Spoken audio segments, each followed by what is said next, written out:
I'm gonna paint the base of a cake. Another heart-shaped one, I'll like pipe on the acrylic gel so it gives it a 3D effect. Because I really enjoy that 3D effect. Don't you? How do you do this? What am I doing wrong? Help me. I just got this on sale from Michael's. It's like a table easel. It's pretty sick. I used to worry a lot about this as a kid. Like, what if my grades suck? What if those grades don't get me into the right school? Or what if I'm just not good enough to take this test that every other option in my life will just lead to mediocrity? I won't have a job that'll pay high because I want nice things in life, but also besides the nice things, I just want it to be comfortable. I didn't want to struggle like we struggled with money growing up. And I thought that if you just work really, really hard, then you'll get the life that you want. But I realized as life went on, and I've come across some really helpful mentors along the way, that you know what? You don't have to get it all figured out just yet. You just gotta try something and not worry about being perfect at it. Big ol' shadow here. That is my heart shadow.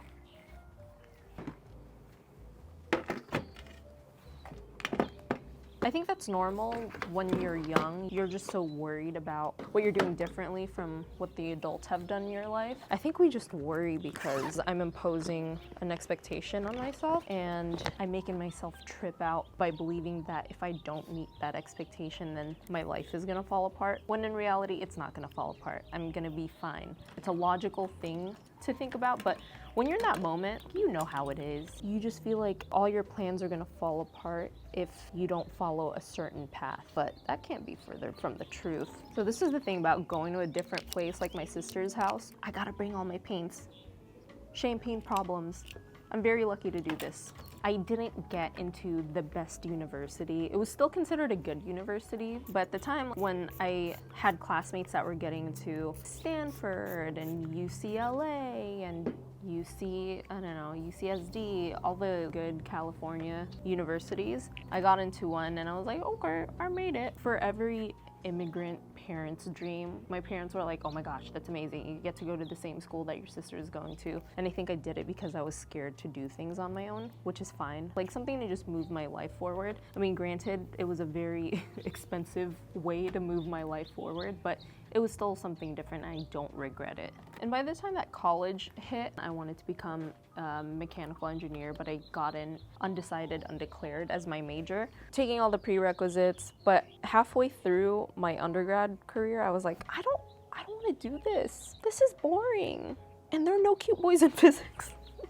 But at the same time, will I regret putting all the time into it, and am I gonna disappoint my parents? But also my parents are so chill. They've messed up so many times early in life. They were young parents and they're like, yeah, whatever, you're gonna get it figured out. So that was comforting. So I'm very grateful that I had that perspective versus all my other friends who had tiger parents who were like, you need to be a doctor and you need to do this. And I saw that they were visibly miserable every time they would go into their classes. I have seen many people cry.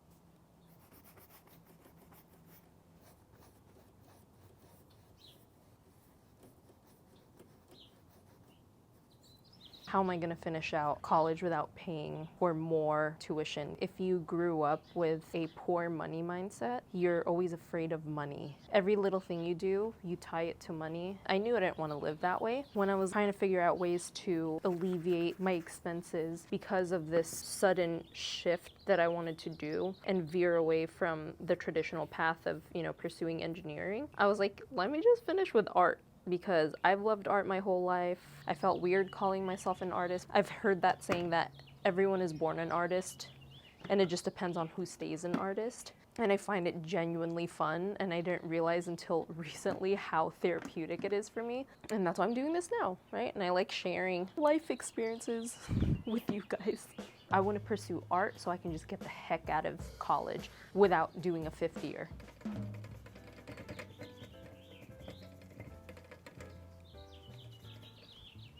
So I finished with art and I was able to graduate within 4 years. So I was like, cool. I was in close contact with the art department. I was one class short for graduating, and I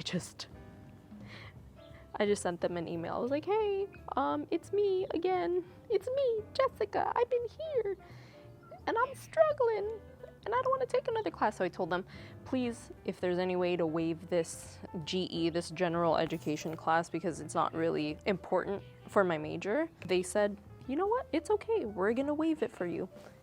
And it's more evidence for myself. I was like, asking you shall receive. And I think that's when it started planting the seed in my head that, okay, if I ask for something, the worst they could say is no.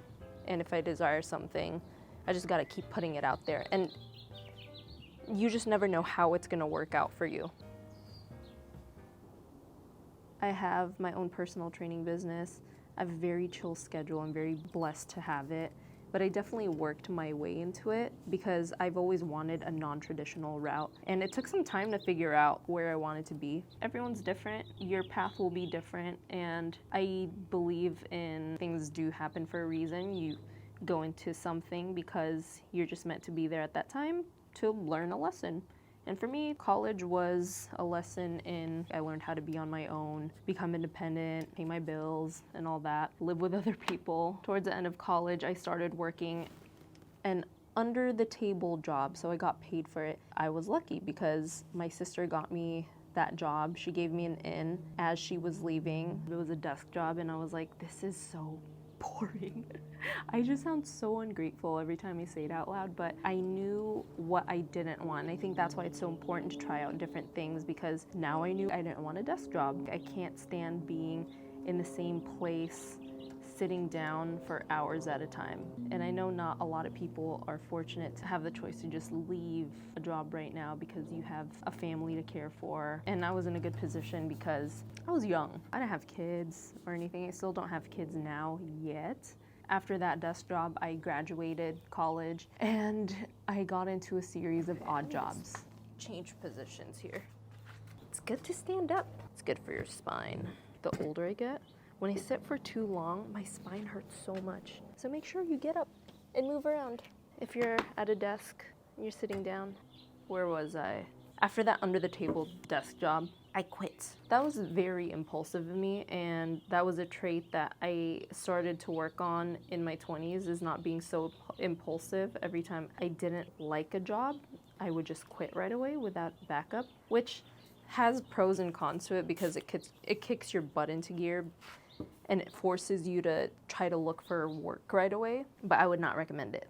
Because I didn't have a job lined up, I was furiously searching for jobs, and I came across this sales job online, and it seemed too good to be true, because it was. The job title was junior account manager or something, so you better be careful every time you look for a new job and just be careful of like the wording and terminology. And I was too young. I didn't ask around and I should have asked for guidance, but again, it was an impulsive decision, so I needed to act quick, and that's what happens when you act quick. So I get this job and they were like, this is how much you can make, but it depends on your commissions. And there's nothing inherently wrong with a job that only does commissions, except it can be very stressful if that's your main source of income. Once I got into that job, you know what it was? I was selling DirecTV accounts at Walmarts. Walmarts, not just one Walmart. We had to travel to different Walmarts in different counties. Not only am I just making minimum wage, but I gotta use my gas money because we weren't reimbursed to travel to these bunk-ass Walmarts just so I could sell DirecTV to really angry Walmart people. So you can guess, right, that I only stayed there for a month. Again, it's my pattern. So I quit that and I was like, oh God, I need a job. But first off, let me just blow off some steam at a gym. So I go to a public gym. This trainer tries to get me to work out with him, and I know it was like part of the sales tactic, which is fine. Again, there's nothing inherently wrong with these business models. You gotta get clients that way. That's how you build a business, but whatever. I'll get a free workout out of it. So I get the free workout, gets to the pitch, and he was like, so this is how much you would save if you got personal training with me right now, and you can lose this much body fat by Valentine's Day. I was like, I actually don't have a job, and I just got out of college. And he was like, wait, do you want a job here? Yeah. But that's how I started off as a personal trainer. It was very uncomfy. I was very broke in the beginning. I realize now it's just because I needed time to build it up. And I said this in a previous video while I was also making another cake. If I could go back in time and tell myself, if I worried so much about money, it's not gonna help, because that's actually gonna paralyze me into anxiety, which I've worked years on overcoming. And I'm very proud of myself for doing that. And I know if I could do it, anyone can do it.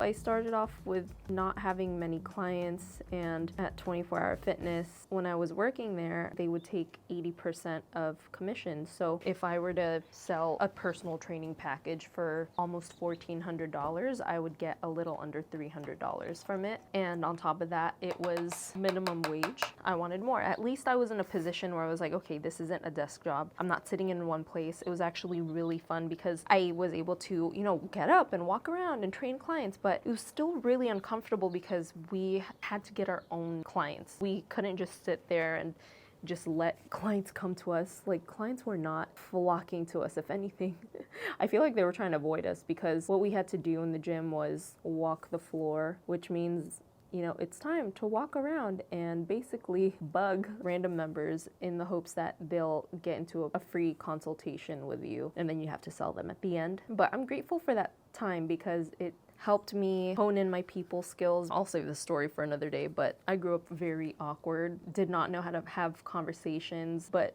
being in that environment at a public gym setting where I had to sell personal training to clients, it allowed me to be better at interacting with people, which is, I think, one of the most important things to learn, because it's gonna positively impact every single part of your life. I'm gonna find some solace under this orange tree. It's a little stretch break.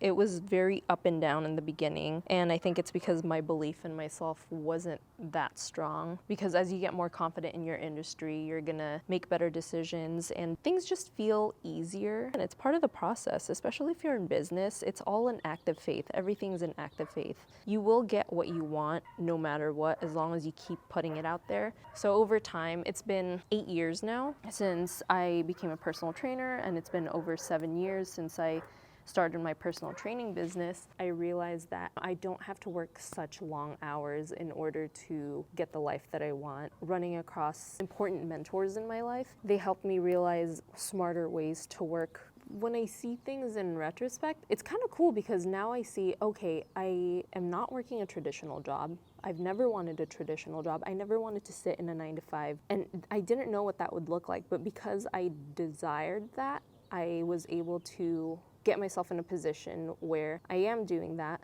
but I didn't know that it would be personal training, if that makes sense. But now I'm in this position of, I want something different. I love training my clients. I love each and every one of them. They're very special to me. They're just so, it's just crazy to me that these people trust me and they pay me to help lead them to a healthier lifestyle. I've seen so many clients. I do see a time where eventually they're all gonna graduate and do their own thing. I'm totally fine with that. And I feel myself doing the same, where I am now pursuing this art career, and I'm sharing it because I do wanna look back and see, this is how I started and this is where I'm at now. Compared to a lot of people who have traditional jobs, I have so much freedom and flexibility, and I'm so grateful for that, but I want more. And it's okay to want more, and it's okay to want something different, because I made myself feel guilty for wanting something different. Because wanting something different doesn't mean you're ungrateful. It just means you want something different, and that's fine. Now I just want that freedom and flexibility to not have to go to a gym, to not have to clock into a place and have an appointment. I want that flexibility of creating art, being able to share it, and become this content creator and just a creator in general, because I just feel so much more freedom in it. I want to be able to share my life experiences and what I've learned in business. I'm not business savvy. This is just all the little tidbits that I learned. I just learned from a lot of different people, okay? I'm not a genius. The easy way is to see someone who has the life that you want. They're successful, they have the relationships that you want, the schedule that you want, they operate in a way that you want to operate, you just kind of pick their brain and see how they make decisions. That is one thing that I'm really grateful for, is that so many people in my life have poured into me in that way. And you can do the same. You can attract those people too. But I'm just blabbing at this point. Just wanted to get these thoughts out. But I really do need to stretch.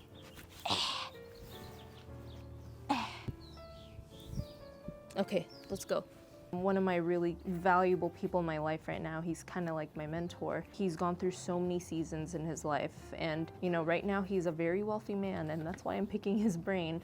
And he's such a sweetheart to just impart so much wisdom in me. And it's so cool to see how he started. He used to be a yoga instructor. He used to do a bunch of random odd jobs. And the biggest thing that he told me is that you just go through seasons in life, and it's okay to change. It's good to have goals because you want to hit something, but be open to having things change, because that's the nature of life. Everything's always in a constant state of flow. I want to put this out there as a reminder that it's okay for things to change. This is me giving unsolicited advice. So let me just speak as if I'm talking to myself when I was 20 or when I was in college. Don't freak out that you don't know what you want to do yet for the rest of your life, because I feel like that's just unrealistic if you know what you want to do for the rest of your life. I just think that goes against human nature to do something, the same thing, forever and ever. Like, I think we're just built to grow, outgrow things, try out new things. And I think that's what's so cool about being a human. You get to have so many experiences. And just because you change experiences doesn't mean you have to be poor in the process. You don't have to struggle in the process. Growth can be really fun if you see it that way. View everything as an adventure, and it will be an adventure. But if you view things as very difficult, then it will be difficult. But if you know that something's gonna be challenging, just tell yourself, this is just a fun game or a puzzle that I want to solve. It's really important to change the way you speak about things, because it really does dictate how you go about it. Like, if you, again, like I said, if you say that something's gonna be hard, it's gonna be hard. But if you say that something's like a fun challenge or it's gonna be like a game, then you'll view it that way. It just makes your experience so much more fun. Damn, I got real deep in this video, huh? Hope you liked it though, 'cause I'm gonna come back for more.